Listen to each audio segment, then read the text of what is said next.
رفیق من، ما وایسادیم تو رفتی، ما نخوندیم تو خوندی، ما عین یه جزیره بیکس موندیم، تو با همه کس جون تو عذاب کشیدی. آخرش چی شد؟ تو اونجا نشستی و ما اینجا. من تو کار درستی کردی.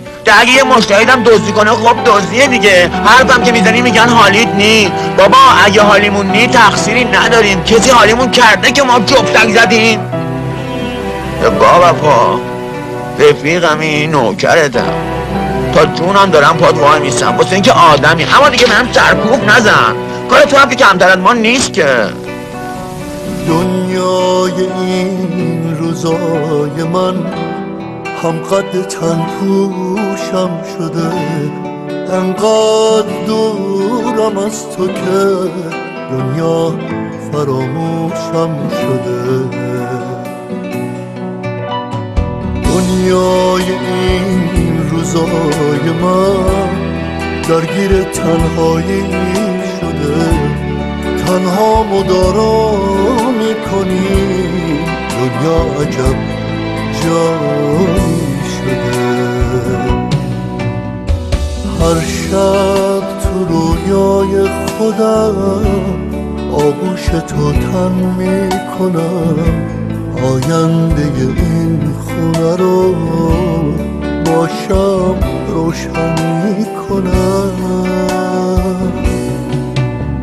هر شب تو رویای خودم آغوش تو تن میکنم، آینده این خونه رو با شب روشن میکنم. من کسی رو جلوم ندیدم که خودم رو ور کردم. اگه قرار باشه چیزی داشته باشم بدم فاتی رو خوشحال کنه نوکرشم هستم. اگه عملی شدم عملیم کردن. ما که سواد درست حسابی نداریم، نمیدونیم از کجا میخوریم. تو میگی دزدی خوبه؟ نه داداش، خلافه. منم تو گوشم نمیره که تو بگی این بهتره. قدرت، اگه من زپرتی شدم حقم نبود. اگه این زن نبود تا حالا 10 دفعه تو خماری خودم راحت کرده بودم. خیال میکنید که چی؟ من 2 دستی این زندگیمو چسبیدم؟ خیال میکنید فکرم دیگه ازم پریده؟ نه، به امام حسین بالا من میدونم، پایینم هم میدونم. قصه برم داشته. قصه من که تو نی، همش شده التماس. گور پدر نشگیه بعد التماس.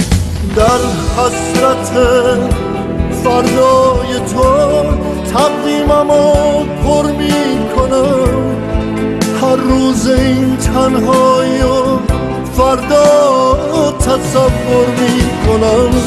هم سنگ این روزای من حتی شبم تاریک نیست، اینجا به جز دوری تو چیزی به من نزدیک نیست. هر شب تو رویای خودم آغوش تو تن میکنم، آینده این خونه رو با شب روشن میکنم. هر شب تو رویای خودم آغوش تو تن میکنم، آینده این خونه رو با شب روشن میکنم.